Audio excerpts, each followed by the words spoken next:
Happy New Year. Welcome to Noiseville, brought to you by Bmusic. Happy New Year. It's David Elphig here. And Ellie Televian here. And it's our New Year recap, look back at the best of what happened last year's show. You know the kind of show you see in January. We're going to kick things off by taking you back to 2015, the start of the year where we headed down to the Concorde 2 and I spoke with Larry Love from Alabama 3 and Beardyman. Oh, good times. And then in March we had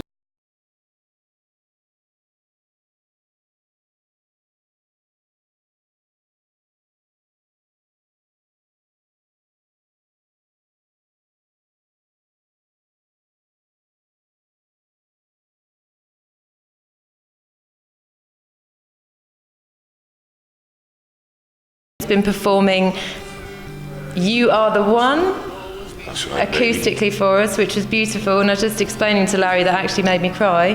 But Alabama 3 is a huge setup, isn't it? Yeah. How many of you are there? There's 9 on stage, and then there's about 6 engineers, and that's just the front line. Okay, and you are the lead singer, aren't you? I wouldn't say lead singer because Aurora Dawn would kill me. Okay, yeah. So I'm one of the singing ensemble. Okay, you're part of the clan. Yeah. Okay, can you tell me about your songwriting process? Because I've listened to a lot of Alabama 3, I really like it, and it feels like that there's probably a lot that goes into that because there's so many layers, there's so much different stuff going on. Like how long does it take you? Who's involved in that? Is that all of you? Just one of you? We've really perfected the art of what we call car crash music. Okay. Which is, and we're lucky enough to have 2 studios in Brixton, but we very much encourage a kind of revolving door policy.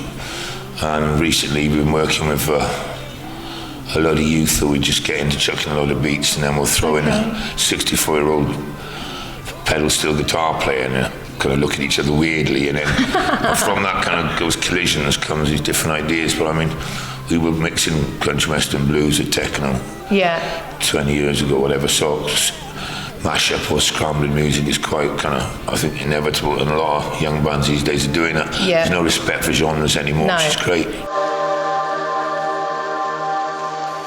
And how much does technology play a part in what you do? I've seen some video footage of you just going live on the mic, which is awesome. Well done. But how much do you use technology as part of your shows, or do you do a lot of mic stuff just on your own? Well, the shows now are increasingly just sort of me going off on one with no plan of what I'm going to do, and sometimes I'll do covers of songs that pop into my head, or I'll put in bits of whatever is going through my head, basically. It's just a complete sort of free-for-all. I can kind of bounce around from genre to genre and style to style, and just sort of take whatever influences pop into my head. And I can just sort of stop in the middle of a song and change what the style of the song is, and just alter every little aspect of it. And yeah, it's nice to be able to sort of have no idea what I'm going to do and just sort of go on stage. But yeah, there's very little kind of beatbox, as in like beatbox tricks, like in the sort of Razel vein that I started off in. Okay, so who are you influenced by? Where does Beardyman come from? My favourite sort of music makers technologically are people like Tim Exile and Imogen Heap and people like that, or people like Bob Log the Third or whoever. There's like people that are crazy one-man band type musical inventive people who do just people that make their own instruments fascinate me because I'm of that ilk. It's just what sort of things are they on? Because I don't make every noise ever. Like what? I can do like a trumpet. I can do like a trumpet and a dog and a chicken. I can play the and trumpet. A donkey. I want to hear. Can you? I can play the trumpet. I'm like grade nothing, but I can play like. So you can't play the trumpet? Well, no. I have a trumpet. I can play the trumpet. I can play Rocky, and I can play. That's good. When the Saints Go Marching In really well. Go at on. the beginning, and the Pink Panther. Go on, give us a blast. If we just get one imaginary trumpet, okay. Have that. Okay, we just have that. So yeah. Okay. So. Okay. I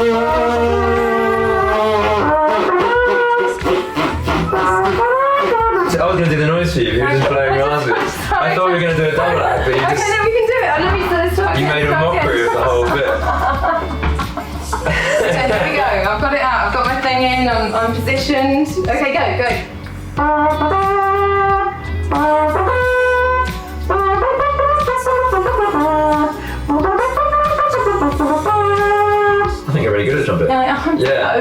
You're good. Smash it. Okay. Yeah. Cool.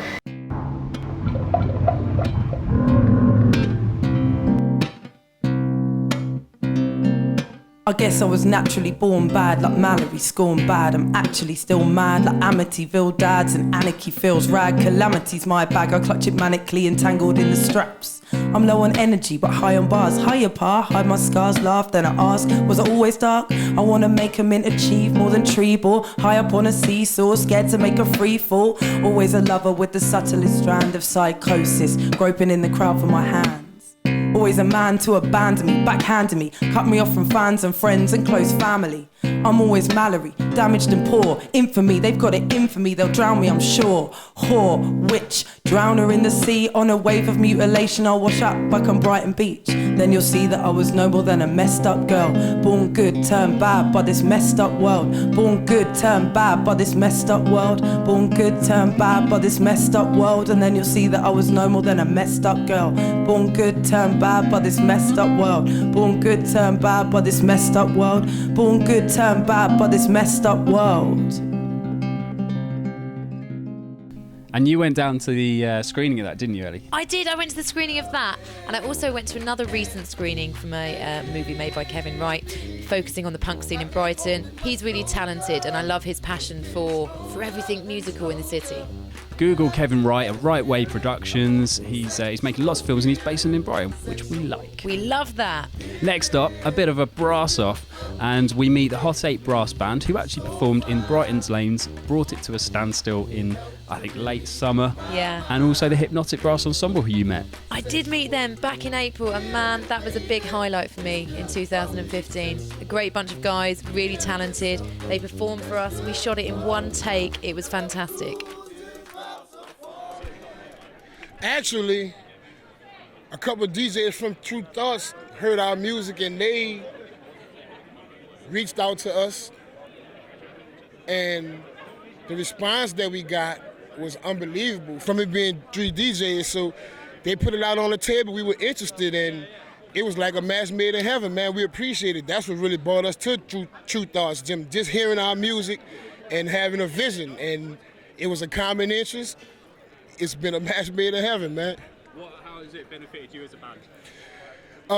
Before dealing with them, we traveled internationally, but we didn't have like distribution internationally. So what they offered was what we were looking for, and it was like 7 different countries. And from there, like the work that we did together just blew up, man. So big shout out to True Thoughts all the time. Hot 8, we in here, baby. You say it over and over, hypnotic, hypnotic, hypnotic. There's a lot of people out here trying to do what we do. Some more even of them trying to look like us when they do what we do. So, everybody check out Hypnotic Brass TV, check out our Twitter, Facebook, hypnoticbrassensemble.com. Remember the name Hypnotic, HIPNOTIC.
How good was that?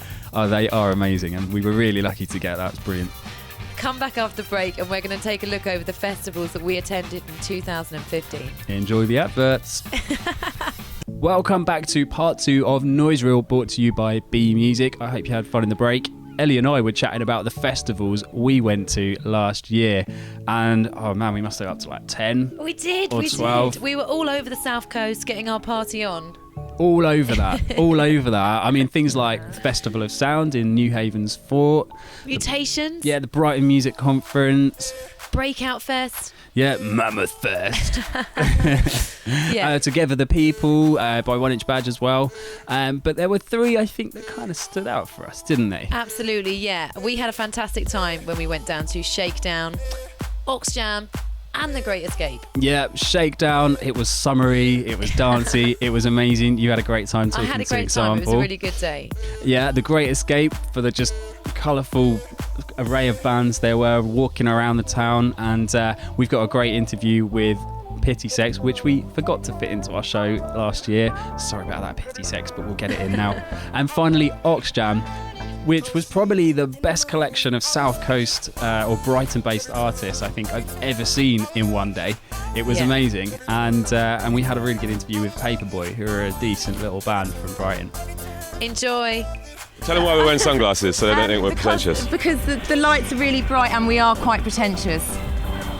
Yeah, Cool. that is why we're wearing sunglasses. And your eye makeup's run a bit, isn't it? That's it. He told me to say that. Carry on. It probably has. Yeah, go on. Whiskey Story, banger. Yeah, It's new banger. single, yeah. Banger. Thank you. How's that going for you? Yeah, it's good. People are saying, you know, you're back to your best, or this is more like it, or your last album was rubbish. This is good. Are those the reviews that are That was just from my mum. A few texts. Right, so we're here outside the Hope and Ruin for the 3rd day of The Great Escape, and I'm joined by Pity Sex, all the way from Michigan, close to Michigan-ish. Michigan, cool. I think the most important thing to get out of the way is have any of you at one time or another ever taken part in the act that is Pity Sex? And, you know, can we talk about that a little bit, please?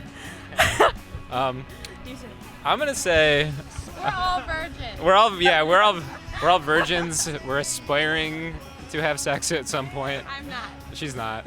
No, I don't think so. I think we're all pretty sex positive except for Brittany. I want to hear about it. Yeah, she'll tell you about it.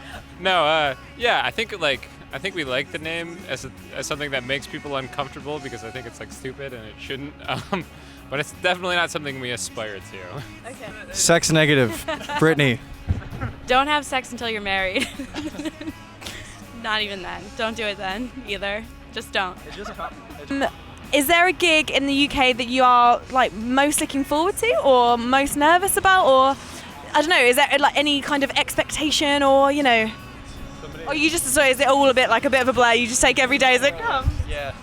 I mean, honestly, I was excited to come here to Brighton. I've had some friends that have toured through, and it just seemed like such a beautiful place, and it really is.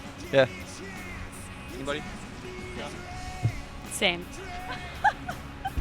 Thank you. So apart from sort of immature fans jumping up on stage, what else is like a weird thing that you've had thrown at you or something whilst you've been performing, or like the nicest thing? Maybe you've had something really thoughtful thrown on stage for you guys. People throw shit at me all the time. Like, must happen to you guys. Again, I'm going to refer to the blue tick. goddammit. Anybody? No. I mean, sometimes we're all vegan, so people bring us like vegan food sometimes. Yeah. I think cupcakes. Yeah, we get something like that. They throw cupcakes at us. They throw their money at us. They throw we just nothing too crazy. It's pretty. Yeah, I'm so sorry, but a girl came to our Chicago show and she had made a patch, like hand embroidered a patch that was like a lyric from one of our songs, and it was so cute. And oh my God, I just loved it. Oh, of course. I was gonna put it on my jacket, but this one's dead. It's gonna be gone soon, so I'm waiting until I get a good jacket to put it on, but it's so cute. So that was very meaningful. And I was like, I can't take this. I know it took you forever. And she was like, no, I made it for you. And I was like, oh, then I will definitely take it. It's really cute. Anyone else? People have done drawings of Britney's cat, Charles, and brought them to shows. It's actually happened a few times, and it's always kind of mind-blowing. Yeah, that someone would take the time to do that. It means a lot, for sure. And one of them, Rachel, this girl named Rachel, drew my cat for us and couldn't get into our show because she wasn't old enough.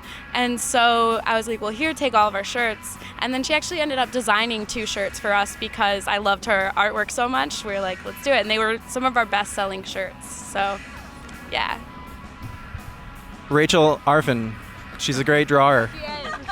Look it up.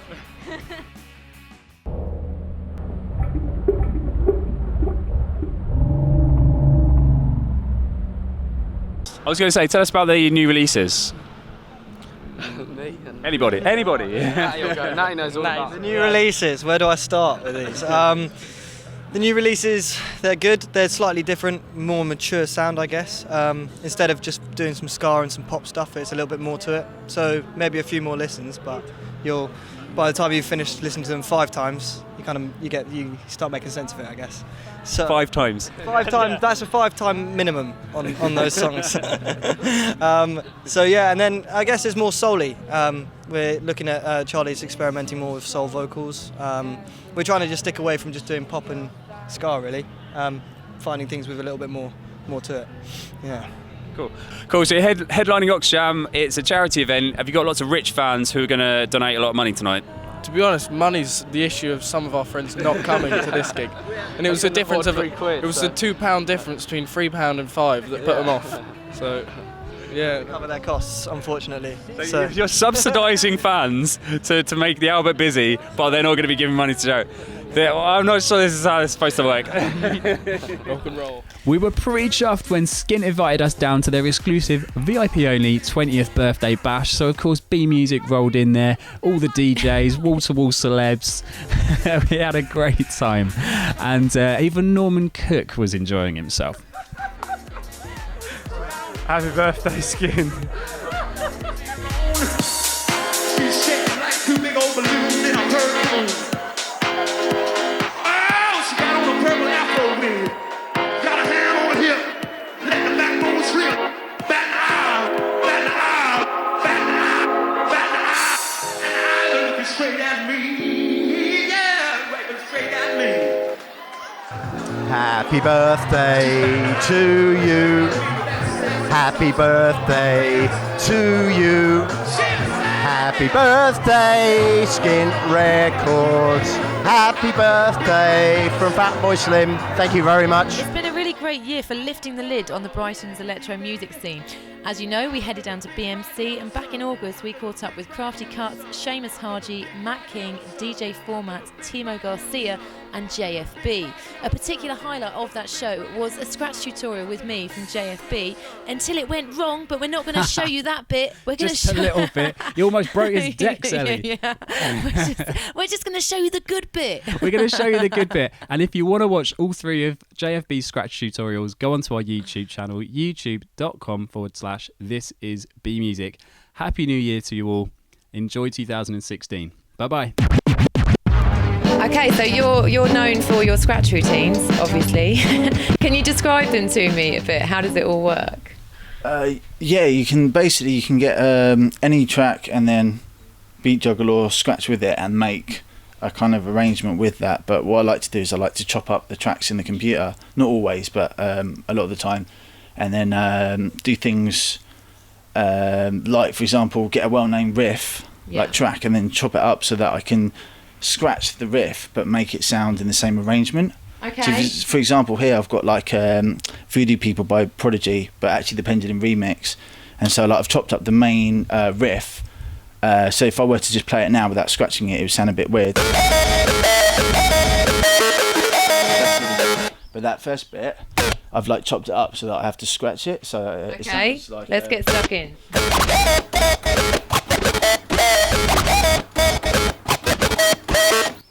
So what I've done is basically like made gaps so that I scratch the gaps, so it's still the same arrangement, but then the so again I'll just do it quickly.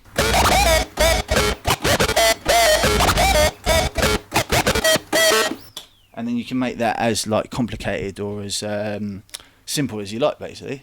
Okay, how so? Talk to me. Right, okay, so this routine is really pretty simple. So I'll just show it to you.